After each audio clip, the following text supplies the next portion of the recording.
સાથે માવઠાનો માર રહેશે। હવામાન વિભાગની માવઠા અંગે આગાહી છે। આજે થંડરસ્ટોર્મ એક્ટિવિટી સાથે વરસાદની આગાહી છે। 13 મે સામાન્યથી મધ્યમ વરસાદની આગાહી છે। 7 દિવસમાં ગરમીનો પારો 3 થી 5 ડિગ્રી વધી શકે છે। अगले 2 दिन हम थंडरस्टॉर्म एक्सपेक्ट कर रहे हैं। साथ में आज 40 से 50 किलोमीटर प्रति घंटे की स्पीड से और कल 30 से 40 किलोमीटर प्रति घंटे की स्पीड से विंड्स की भी संभावना है आइसोलेटेड प्लेसेस में। और जो रेन रखा है हमने लाइट टू मॉडरेट रेन रखा है, हमने 3 दिन के लिए रखा है गुजरात रीजन और सौराष्ट्र कच्छ दोनों।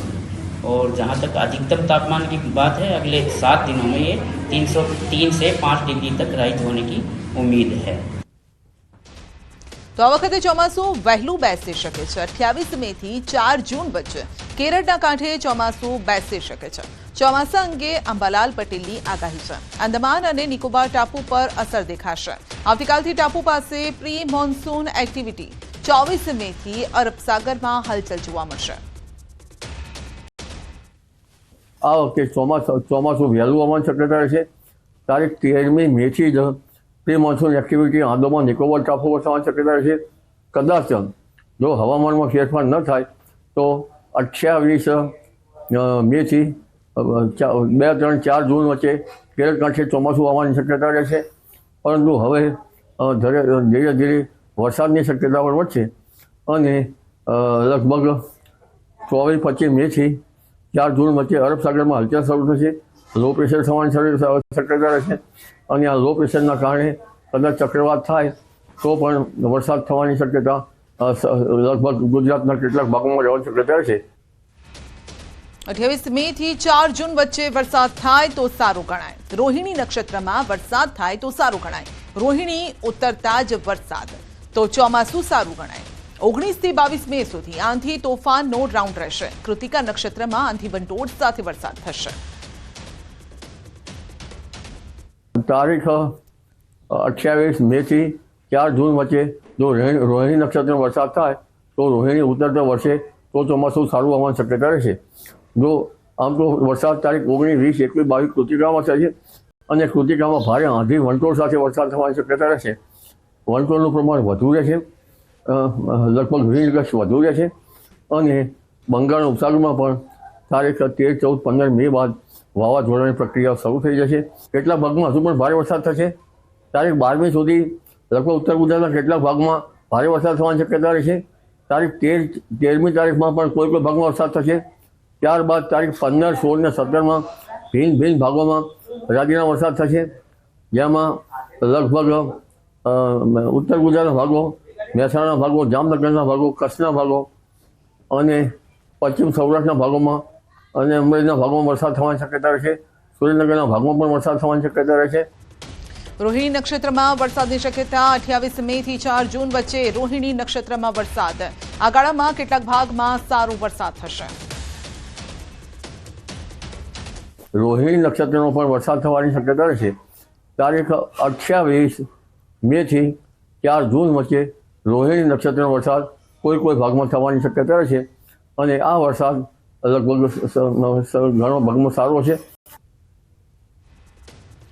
જોકે વરસાદી વાવડ વચ્ચે જે એવું ન માનતા કે ગરમી જતી રહી છે। 17 મીથી ફરી ગુજરાતમાં ગરમીનો રાઉન્ડ આવશે। માવઠા બાદ હવે બફારો પરસેવો છોડાવી દેશે અને કેટલાક ભાગમાં પારો 40 ડિગ્રીએ પહોંચી જશે। ભેજ અને ઉકળાટનો અનુભવ થશે। 15મી બાદ ઉકળાટ ગરમીનો ડોઝ વધવાનો છે। તારીખ 17 થી ગરમી વચ્ચે અને મહત્તમ તાપમાન કોઈ ભાગમાં 39 ડિગ્રી કે 40 ડિગ્રી સેલ્સિયસ જેવું થવાની શક્યતા રહેશે, જેમાં મધ્ય ગુજરાતના ભાગોમાં મહત્તમ તાપમાન લગભગ 39-40 ડિગ્રી સેલ્સિયસ જેવું રહેવાની શક્યતા રહેશે। મહેસાણાના ભાગોમાં પણ 39-40 ડિગ્રી સેલ્સિયસ જેવું રહેવાની શક્યતા રહેશે। દક્ષિણ ગુજરાતના ભાગોમાં 33-34 ડિગ્રી સેલ્સિયસ જેવું રહેવાની શક્યતા રહેશે। પશ્ચિમ સૌરાષ્ટ્રના ભાગોમાં 33-34 ડિગ્રી સેલ્સિયસ જેવું મહત્તમ તાપમાન થવાની શક્યતા રહેશે। એટલે હવે ભેજ અને ઉકળાટ સાથે તારીખ 15 બાદ ગરમી વધી જશે। તારીખ 17મીથી ઉકળાટ અને ગરમીનો દોર વધુ રહેશે, પણ ઉલ્લેખનીય છે કે તારીખ 15, 16, 17, 18માં હજુ ભિન્ન ભાગોમાં વરસાદ થવાની શક્યતા રહેશે। આ તરફ દ્વારકા જિલ્લાની વાત કરીએ તો સતત 5 દિવસ વરસેલા કમોસમી વરસાદે તાંડવ મચાવ્યું છે. ઉનાળામાં બાજરી, તલ, મગ સહિતનો તૈયાર પાક કમોસમી વરસાદ થતા જમીતોસ થઈ ગયો છે. ખંભાળિયાના હરિપર, વિંજળ પર, કેશોદ, ઠાકરશેરડી સહિત અનેક ગામોમાં કમોસમી વરસાદ પડ્યો. મોટા પાયે પાક નુકસાની છે. ખેડૂતો સહાયની માંગ કરી રહ્યા છે. 6 દિવસથી આ કમોસમી વરસાદના હિસાબે જેથી કરીને ખેડૂતની અત્યારે પરિસ્થિતિ બહુ કફોડી થઈ ગઈ છે અને આ ચેનલના માધ્યમથી સરકારશ્રીને કહેવા માંગુ છું કંઈક પણ આની અંદર સહાય કરે. ખેડૂતની હાલત અત્યારે બહુ દયનીય હાલત છે. અમારી બધાની હાલાતીનો બહુ સામનો કરવો પડે છે. આવો વરસાદ તો અમે અમારી લાઈફમાં નથી જોયો. કમોસમી વરસાદ આવે છે પણ એક દિવસનો હોય છે, આ તો 5-5 દિવસથી કમોસમી વરસાદ ચાલુ છે. આ માવઠાના હિસાબે આવો તો ચોમાસામાં પણ વરસાદ ન હોય એવા માવઠાના હિસાબે અમારે અત્યારે ખેડૂતમાં જે ખેતીમાં પાક વાવેલ છે, કોઈ તલ છે, બાજરી છે, મગ છે, એમાં પૂરેપૂરું નુકસાન છે. અને આ બાજરા તો તલ કે આ માણસ ખાઈ ના શકે એટલું કડવાશવાળી વસ્તુ બની જાય. અરવલ્લીમાં ગત રાત્રે તીવ્ર વાવાઝોડું ત્રાટક્યું હતું ને જેમાં ભિલોડા પાસે આવેલા વાંકાનેર GIDC ખાતે મોટું નુકસાન થયું છે. વાવાઝોડાના પગલે 22 ઉપરાંત ફેક્ટરીના શેડના પતરા, છત ઉડી ગયા, સાથે ફેક્ટરીની દિવાલ ધરાશાયી થઈ, જેની સાથે કંપનીનું રો મટીરીયલ પણ વરસાદી પાણીમાં પલળી જતા કરોડો રૂપિયાનું નુકસાન થયું છે. GIDCના પ્રમુખ અને ફેક્ટરી માલિકોએ સરકારને મદદ માટે વિનંતી કરી છે. વાવાઝોડાની તીવ્રતા એટલી વધુ હતી કે અમારી GIDCમાં 20 થી 23 ફેક્ટરીઓના શેડ, પતરાઓ, ઉપરની છત તમામ વસ્તુઓ ઉડી ગયેલ છે અને દિવાલો પડી ગયેલ છે. GIDCમાં ભારે નુકસાન થયેલ છે. ઘણા બધા ઉદ્યોગકારોના રો મટીરિયલ વરસાદમાં ભીગી ગયા છે, એનું ઘણું મોટું નુકસાન છે. ઓવરઓલ જોવા જોઈએ તો અમારે GIDCમાં 5 થી 7 કરોડ રૂપિયાનું નુકસાન થયેલ છે. મારું ઓછામાં ઓછા લગભગ 50-60 લાખ રૂપિયાનો આખું યુનિટ જે છે તૈયાર આખું દિવાલ હાથે પડી ગયું છે. પતરા બધા ઉડી ગયા છે. આગળના બાર જે શટલો છે એ પણ બધા નીકળી ગયેલા છે. હાલ ઘણું બધું નુકસાન છે મારું પોતાનું પણ. અમારી ફેક્ટરીની અંદર અમારા શેડના પતરા ઉપાડી દીધા છે. અમારું જે રો મટીરિયલ પલળી ગયેલ છે. સિમેન્ટને પણ મોટું નુકસાન થયેલ છે અને આ રીતે અમારી ફેક્ટરીને 7 થી 8 લાખનું નુકસાન થવા આવેલ છે. જેના માટે અમે એસોસિએશન દ્વારા સરકારશ્રીમાં રજૂઆત કરેલ છે. જેને નિગાહ લઈ ઘટતું થાય એવી અમારી વિનંતી છે. દ્વારકાના કલ્યાણપુર તાલુકામાં ભારે પવન અને વરસાદના કારણે વ્યાપકપણે નુકસાન થયું છે. ગણેશગઢ ખાતે આવેલા જીવદયા હોસ્પિટલને ચક્રવાતના કારણે વ્યાપક નુકસાન થયું છે. પ્રેરણા ફાઉન્ડેશનના જીવદયા હોસ્પિટલમાં ભારે ભરખમ પતરાના શેડ ઉડવા લાગ્યા, લોખંડના એંગલ સહિતના વીજપોલ ધરાશાયી થયા. ઉપરાંત તીવ્ર ચક્રવાતના કારણે અબોલ પશુઓના જીવ જોખમમાં મુકાયા. જો કે સદનસીબે કોઈ જાનહાનિ નથી થઈ.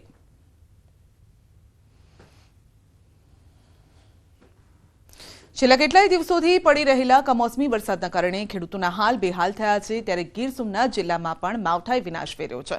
સતત વરસાદના કારણે કેરીના પાકને નુકસાન થયું છે, પરંતુ સાથે તલ, બાજરી, અડદ, મગ સહિતના ઉનાળુ પાકને પણ મોટા પાયે નુકસાન પહોંચ્યું છે. ખેડૂતોએ લગાવેલા અંદાજ મુજબ ઉનાળુ પાકનું ઉત્પાદન નહીં થતા ખેડૂતોને આર્થિક સંકટમાંથી પસાર થવું પડે તેવી સ્થિતિ છે. કોડીનાર, વેરાવળ અને તાલાળા સહિતના તાલુકાઓમાં ઉનાળા દરમિયાન ખેડૂતોએ કઠોળના પાકોની પણ ખેતી કરી હતી, પરંતુ તૈયાર પાક કાપી તેને બજારમાં લાવવાનો સમય થયો અને ત્યારે જ આકાશમાંથી આફત ત્રાટકી અને તૈયાર પાક પર પાણી ફરી વળ્યું છે. હવે ગીરના ખેડૂતો સરકાર પાસે સહાયની માંગ કરી રહ્યા છે અને તેઓ રાહ પણ જોઈ રહ્યા છે. 5 દિવસથી સતત વરસાદ, કમોસમી વરસાદ રાત ને દિવસ પડી રહ્યો છે. અત્યારે જે ઉનાળુ પાક છે, અડદ છે, મગ છે, સોળી છે, બાજરી છે, તલ છે, એવા અનેક પાક ઉપર આવી ગયા છે. લણણીનો સમય પૂરેપૂરો પાકી ગયો છે. ઝાઝા વિસ્તારમાં વરસાદ છે. સરકારને કંઈક દયા આવે તો કંઈક થોડી ઘણી વળતર આપે તો સારું, બાકી તો ખેડૂતને નુકસાન જ છે. આ 4-5 દિવસથી એક ધારો વરસાદ છે અને આ પાથરા બધી મગ ઉગી ગયા છે. અત્યારે એવી પરિસ્થિતિ છે. આ 2-2.5 વીઘાના મગ છે. નુકસાનનું તો તમે પૂછો માં સાહેબ, હવે આમાં બધી કંઈ હાથમાં આવે એમ નથી. આ બધી મગ ઓલા થઈ ગયા, આમાં પાણી પાયા, કેટલા ખાતરો નાખ્યા, કેટલા ખર્ચા કર્યા. સરકાર આપે તો સારું સહાય થોડી.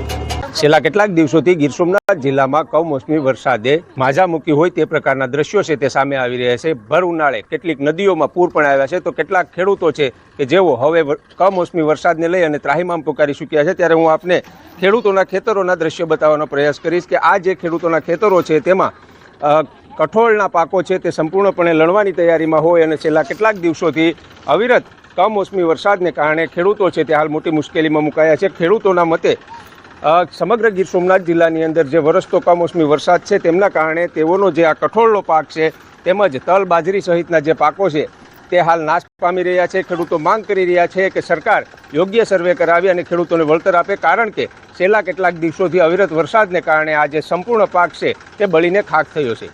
દિનેશ સોલંકી, ન્યૂઝ 18 ગુજરાતી, ગીર સોમનાથ. ભારત અને પાકિસ્તાન વચ્ચે યુદ્ધ વિરામ બાદ બપોરે મળનારી ડાયરેક્ટર જનરલ મિલિટરી ઓપરેશન્સ એટલે કે DGMO સ્તરની બેઠક આજે સાંજે મળવાની છે. તો બંને દેશના DGMOની આ બેઠક છે જે 12 તારીખે બપોરે 12 વાગે મળવાની હતી, પરંતુ હવે તેના સમયમાં ફેરફાર થયો છે. તે સાંજે મળશે. આ જે બેઠક છે તે સાંજે મળશે ભારત અને પાકિસ્તાનના DGMO, કારણ કે જે પ્રકારે આતંકવાદી પ્રવૃત્તિ બાદ ભારતે ઓપરેશન સિંદૂર ચલાવ્યું અને પાકિસ્તાને મોટું નુકસાન પહોંચાડ્યું છે, ત્યારબાદ યુદ્ધ વિરામની પણ ઘોષણા કરવામાં આવી, તો ત્યારબાદ હવે એક બેઠક પણ યોજાવાની છે. વડોદરાના બાપોદ પોલીસ સ્ટેશન હદમાં રાત્રે ધીંગાણું થયું છે. વિજયનગર માળી મહોલ્લામાં એક કોમના 2 જૂથ બાખડવા લાગ્યા. 2 જૂથ વચ્ચે સામસામે પથ્થરમારો થયો હતો. લાકડી પથ્થરોથી એકબીજા પર હુમલાના વિડીયો સામે આવ્યા. પથ્થરમારામાં મહિલાઓ પણ જોવા મળી. યુવતીની છેડતીના આક્ષેપ બાદ મામલો બિચક્યો હતો. મંદિર પાસે બેસી રહેલા અસામાજિક તત્વો મહિલાઓની અવારનવાર છેડતી કરતા હતા, આ પ્રકારનો આરોપ લાગ્યો. સામાન્ય તકરાર વચ્ચે પથ્થરમારામાં પરિવર્તિત થઈ ગઈ હતી અને પથ્થરમારાની ઘટનામાં કેટલાક લોકો પણ ઘાયલ થયા છે. લોહીલુહાણ હાલતમાં પોલીસ સ્ટેશન તેઓ પહોંચ્યા. અસામાજિક તત્વોનું પોલીસ તે લોકોને છાવરતી હોય તે પ્રકારના આરોપ પણ લાગ્યા છે.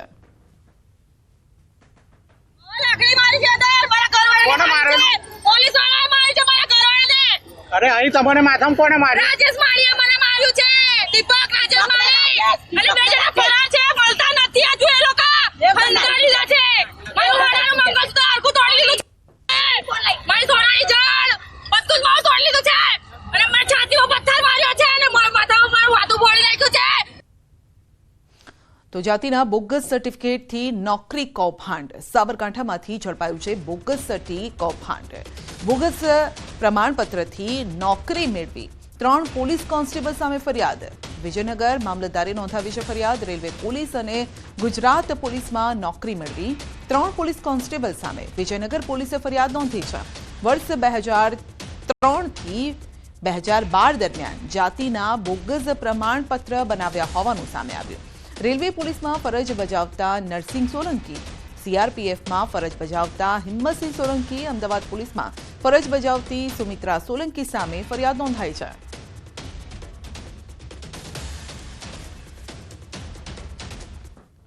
દાહોદમાં લોહી તરસ્યા દીપડાનો આતંક છે. સંજેલીના યુવક પર દીપડાનો હુમલો. શુભ પ્રસંગે જતા યુવક પર દીપડાનો હુમલો છે. વન વિભાગ દ્વારા તાત્કાલિક પાંજરો મૂકી દીપડો પૂરવામાં આવે તેવી માંગ ઉઠી છે. મંડેર ચોકડી પર પણ દીપડાએ હુમલો કરતા ભયનો માહોલ છે. ઘાયલ યુવકને વધુ સારવાર માટે દાહોદ હોસ્પિટલ ખસેડાયો છે.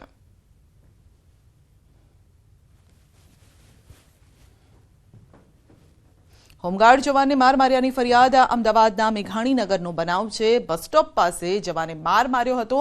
2 શખ્સોએ હોમગાર્ડ જવાનને માર માર્યો છે. મેઘાણીનગર પોલીસે ફરિયાદ નોંધીને તપાસ પણ હાથ ધરી છે.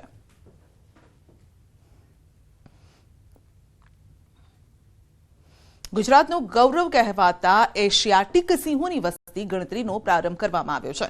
5 વર્ષ એકવાર યોજાતી સિંહ વસ્તી ગણતરીનો રાજ્યના વન અને પર્યાવરણ મંત્રી મુરડુભાઈ બેરા દ્વારા પ્રારંભ કરાયો છે અને જેમાં 11 જિલ્લામાં 3000થી પણ વધુનો સ્ટાફ આગામી 13 તારીખ સુધી સિંહ ગણતરી કરશે અને જેમાં 600થી વધુ સરપંચો, અધિકારીઓ, કર્મચારીઓ તેમજ વોલેન્ટિયર સહિત 3254 લોકોને ગણતરી માટે વિશેષ તાલીમ આપી તહેનાત કરાશે. પ્રથમવાર સિંહ ગણતરીમાં આધુનિક ટેકનોલોજી જેમાં ડિજિટલ કેમેરાથી લઈને AI આધારિત સોફ્ટવેર સુધીનો ઉપયોગ કરાશે.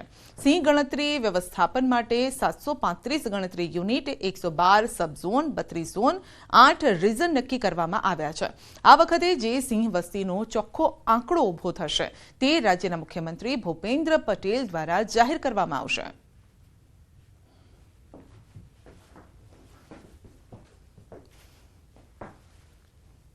બુલેટિનમાં આગળ વધીશું નાનકડા બ્રેક બાદ.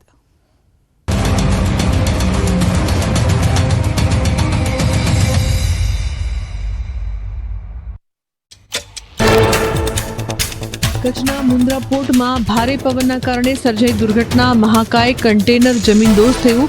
કન્ટેનર ઉડીને નીચે પડતા ટ્રેલરની કેબિનમાં ભારે નુકસાન થયું. કન્ટેનરનો દરવાજો ખુલ્લો રહી જતા હવા ભરાઈ જવાથી પડ્યાનું તારણ.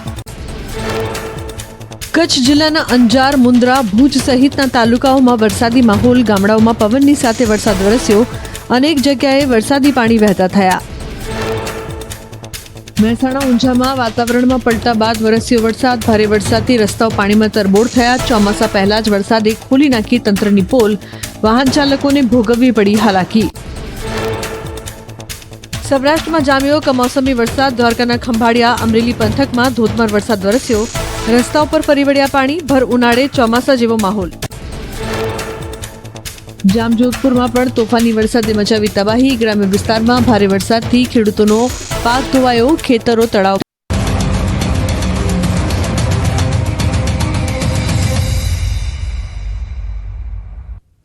સુરતના અનેક ટૂર સંચાલકોએ લીધો છે નિર્ણય. પાકિસ્તાનને ટેકો આપતા અઝરબૈજાન અને તુર્કીના ટૂર પેકેજ બોયકોટ કર્યા છે.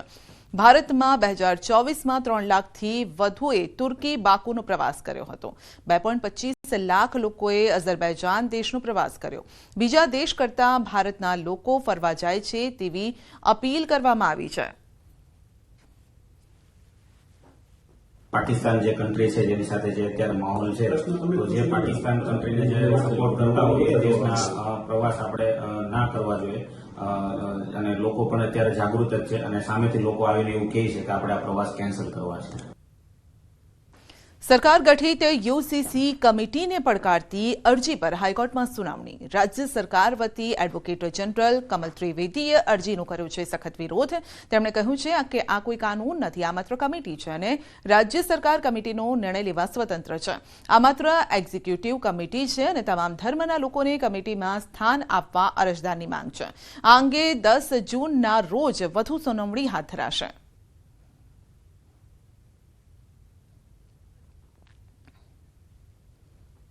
સુરત મંદીના સમયમાં ડાયમંડ વર્કર યુનિયન અને GJEPC રત્નકલાકારોની મદદે આવ્યું છે.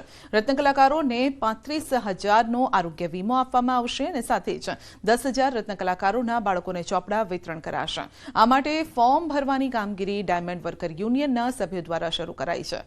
મદદનો લાભ લેવા ઇચ્છતા રત્નકલાકારો 20 મે સુધી ફોર્મ ભરી શકશે. આ એક કેમ્પનું આયોજન કરેલ છે. આવનારા દિવસોની અંદર કારીગરો જે આત્મહત્યાનું પ્રમાણ વધે છે એ ન થાય એ માટે સુરતની અંદર એક કાર્યક્રમ આયોજન કરવામાં આવશે અને આત્મહત્યા ન કરે એ બાબતે જાગૃતિ લાવવામાં આવશે. આ 10,000 બાળકોને અહીંથી અમે નોટબુક વિતરણ કરવાના છીએ અને પરિચયનું કાર્ડ પણ જેમ્સન જ્વેલરી એક્સપોર્ટ પ્રમોશન કાઉન્સિલની સાથે મળીને કરવાના છે. ભાજપ સંગઠનમાં ફરી અસંતોષના સૂર ઉઠ્યા છે. વાત ભરૂચ જિલ્લા ભાજપ સંગઠનની છે, જ્યાં જિલ્લા ભાજપના નવા પ્રમુખ અને હોદ્દેદારોને લઈ વિવાચન છેડાયું છે. ખુદ સાંસદ મનસુખ વસાવા પાર્ટીના નિર્ણય સામે અવારનવાર નારાજગી વ્યક્ત કરી રહ્યા છે. નવા વરાયેલા પ્રમુખ અને હોદ્દેદારો આપ અને કોંગ્રેસમાંથી આવેલા નેતાઓ હોવાથી ભાજપના કાર્યકર્તાઓ નારાજ છે. વડી પ્રમુખ આદિવાસી નેતા હોય તેવી પણ માંગ ઉઠી છે. બીજી તરફ ભરૂચ જિલ્લાના નવા ભાજપ પ્રમુખ પ્રકાશ મોદીએ કહ્યું છે કે સાથે મળી વિવાદનો અંત લાવીશું. સ્વાભાવિક છે કે ત્યાંના કાર્યકર્તાને અપેક્ષા હોય, જૂના વર્ષોથી કામ કરતા હોય, એમને એક આશા હોય કે મહામંત્રી તરીકે આદિવાસી હોવા જોઈએ અને વર્ષોથી આ પ્રકારની એક પરંપરા ચાલતી આવી છે.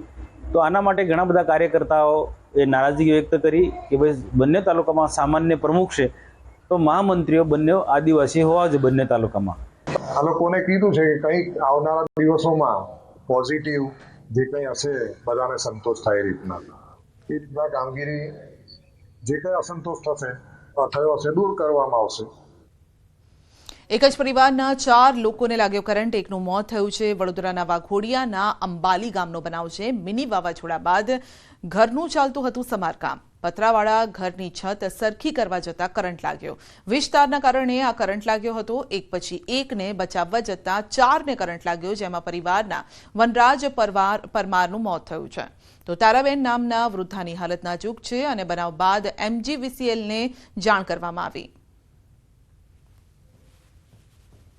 અગાઉ જે વાવાઝોડું આવેલું હતું એ વાવાઝોડામાં ઘરના પતરા જે ઉડી ગયા હતા એને રિપેર કરવા માટે ઘર નું મકાનનું કંઈક રિપેર કરવા ચડ્યા હતા એ સમયે જે સર્વિસનો જે વાયર હતો થંભલાવાળો એ સર્વિસનો વાયર જે કટ હતો એ વાયરના લીધે એ લોકોને પતરા સીધો કરંટ ઉતર્યો અને એ કરંટ એ લોકોને અડવાથી લાગી ગયો.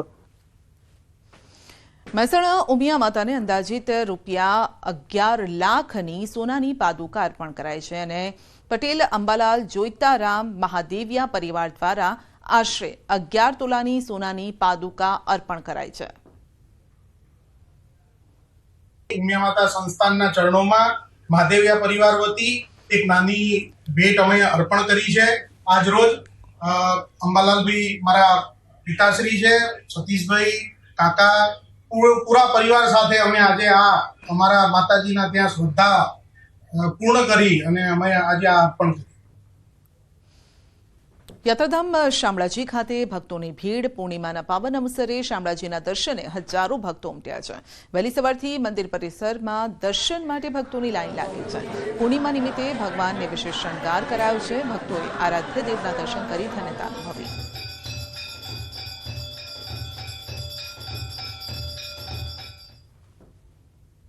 પૂનમને લઈને દ્વારકામાં ભક્તોની ભારે ભીડ ઉમટી છે. પવિત્ર ગોમતીમાં હજારો ભક્તોએ સ્નાન કર્યું અને પુણ્યનું ભાથું બાંધ્યું છે. દ્વારકાધીશના દર્શને ભક્તો ઉમટ્યા છે. લાંબી કતારમાં યાત્રિકો જોવા મળ્યા છે.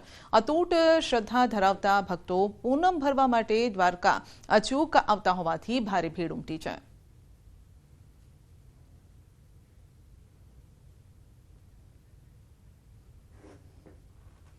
ઘોઘંબાના હાથણી માતા ધોધના પાણીના સંગ્રહ માટે ચેકડેમ બનાવવા માટે માંગ. પંચમહાલના ઘોઘંબામાં હાથણી માતા ધોધની આજુબાજુના ગામોમાં પાણીની સમસ્યા વિકટ બની છે. દર વર્ષે ઉનાળામાં લોકો પાણી વગર તરસ્યા રહે છે. બીજી તરફ ચોમાસામાં સોળે કળાએ ખીલી ઉઠતા હાથણી ધોધનું લાખો લીટર પાણીનો વેડફાટ થાય છે. ત્યારે સમસ્યાના કાયમી નિરાકરણ માટે પરિક્રમા અને બેઠક યોજવામાં આવી હતી.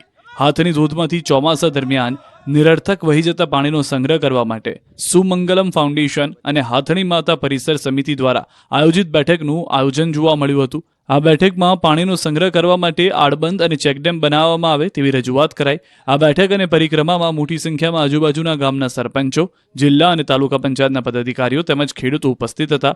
જો આ પાણી સંગ્રહ માટે ચેકડેમ બને તો ઘોઘંબાના પોયલી આજુબાજુના ગામોની પાણીની વિકટ બની રહેલી સમસ્યાનું કાયમી નિવારણ આવી શકે. આજુબાજુના 5 થી વધુ ગામના ભૂગર્ભ જળ સ્તર ઊંચા આવી શકે. આ તરફ રાજકોટના ધોરાજીમાં પણ માવઠાનો માર પડ્યો છે. કમોસમી વરસાદે ઉનાળુ પાક પર પાણી ફેરવી દીધું છે. સારા ઉત્પાદનની આશાએ ધોરાજીના ખેડૂતોએ ઉનાળુ પાક વાવ્યો, પરંતુ તેઓને ખબર નહોતી કે આકાશી આફત ત્રાટકશે અને પાકનો ખાત્મો બોલાવી દેશે. ખેડૂતોએ મગફળી, સોયાબીન, એરંડા, તલ અને મગ જેવા પાકનું વાવેતર કર્યું હતું. જો કે ઉપરાચાપરી થયેલા કમોસમી વરસાદને કારણે ઉનાળુ પાક ઉપર પાણી ફરી વળ્યું છે. સતત પડી રહેલા માવઠાને કારણે ખેડૂતોને सीधा आपने लीजिए हवामान विभाग ने प्रेस कॉन्फ्रेंस में. विंड की स्पीड 40 से 50 किलोमीटर पर आवर और येलो अलर्ट जारी है. वो डिस्ट्रिक्ट है जूनागढ़, राजकोट, अमरेली, गिर सोमनाथ और पोरबंदर डिस्ट्रिक्ट शामिल है और साथ में दीव शामिल है, जहाँ पर हैवी रेनफॉल की वार्निंग और साथ में जो विंड की स्पीड होगी वो 40 से 50 किलोमीटर पर आवर, साथ में थंडरस्टॉर्म और लाइटनिंग होने का पूर्वानुमान है. और डे 2 की बात करेंगे तो डे 2 के लिए गुजरात रीजन और सौराष्ट्र कच्छ में आइसोलेटेड प्लेसेस पे लाइट टू मॉडरेट रेन, साथ में थंडरस्टॉर्म की वार्निंग है. और डे 3 के लिए गुजरात रीजन और सौराष्ट्र और कच्छ रीजन के लिए लाइट टू मॉडरेट रेन का पूर्वानुमान है. और टेम्परेचर की बात करेंगे तो आने वाले 5 दिनों के लिए टेम्परेचर में 3 से 5 डिग्री की बढ़ोतरी का पूर्वानुमान है.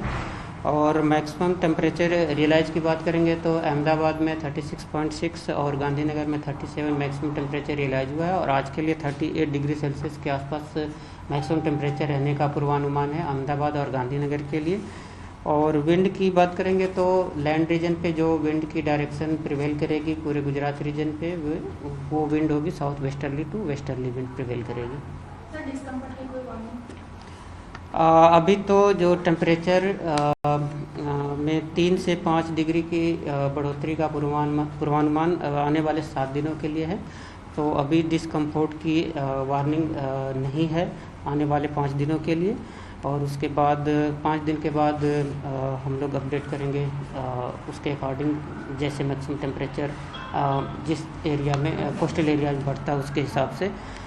और मैक्सिमम टेम्परेचर जो अभी बना हुआ है वो कच्छ रीजन पे 40 डिग्री सेल्सियस के आसपास बना हुआ है और उसके अलावा जो रीजन है वहाँ पे जो मैक्सिमम टेम्परेचर है वो 30 से 38 डिग्री सेल्सियस के आसपास अभी परसिस्ट कर रहा है। तो बारिश का कारण अभी जो कल एक ट्रफ सौराष्ट्र रीजन से होते हुए नॉर्थ ईस्ट अरेबियन सी से होते हुए ईस्ट सेंट्रल अरेबियन सी को गुजर रही थी, वही सिस्टम आज भी परसिस्ट कर रहा है, जिसके कारण आज के लिए हैवी रेनफॉल की वार्निंग है सौराष्ट्र रीजन के। और जो डिस्ट्रिक्ट है जहां पर हैवी रेनफॉल की वार्निंग है वो डिस्ट्रिक्ट है राजकोट, जूनागढ़, अमरेली, गिर सोमनाथ, दीव और पोरबंदर डिस्ट्रिक्ट शामिल है, जहाँ पे हैवी रेनफॉल की वार्निंग साथ में थंडरस्टॉर्म, लाइटनिंग और येलो अलर्ट जारी है। तो अहमदाबाद में क्या सिचुएशन? अहमदाबाद के लिए आज लाइट टू मॉडरेट रेन और साथ में थंडरस्टॉर्म की वार्निंग है।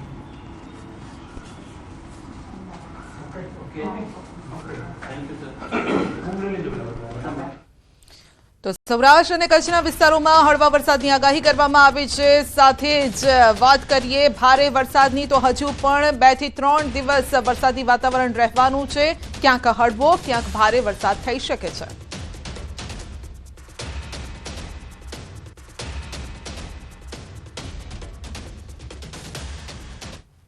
શું હવે બેંક લોકરમાં પણ ઘરેણાં સલામત નથી? ચોંકાવનારો કિસ્સો રાજકોટમાં બન્યો। જો તમે બેંક લોકરમાં સોના ચાંદી સહિતના દાગીનાઓ તેમજ કિંમતી જવેરાત સાચવવા માટે મૂકતા હો તો સાવચેત રહેજો, કારણ કે બેંક લોકરમાં પણ તમારા સોના ચાંદી સહિતના દાગીના તેમજ જવેરાત સુરક્ષિત ન હોવાનું સામે આવ્યું। રાજકોટ શહેરમાં બેંક લોકર ગાર્ડ એટલે જે ચોકીદારી કરે છે તે જ ચોર હોવાનું સામે આવ્યું। રાજકોટ શહેર ક્રાઇમ બ્રાન્ચ દ્વારા 1 કરોડથી પણ વધુનો મુદ્દામાલ કબજે કરવામાં આવ્યો, તેમજ બેંકમાં લોકર ગાર્ડ તરીકે ફરજ બજાવનાર કર્મચારીની ધરપકડ કરવામાં આવી।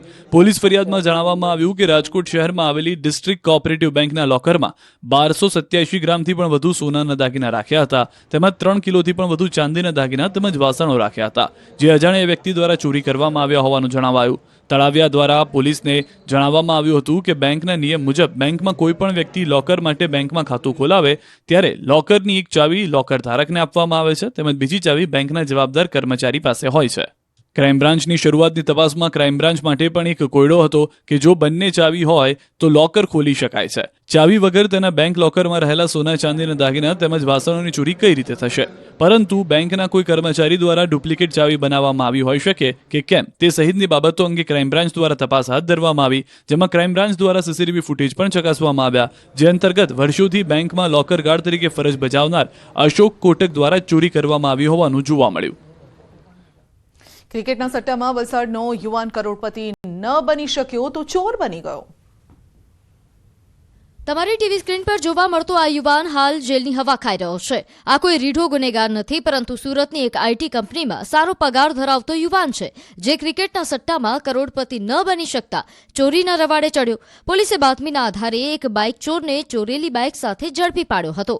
આ બાઇક ચોરની પૂછપરછ પોલીસે હાથ ધરતા બાઇક ચોરે વલસાડ શહેરના તિથલ રોડ પર આવેલ સરવાની રેસિડેન્સી એપાર્ટમેન્ટમાંથી બાઇક ચોરી કર્યા હોવાનું કબૂલ કર્યું હતું।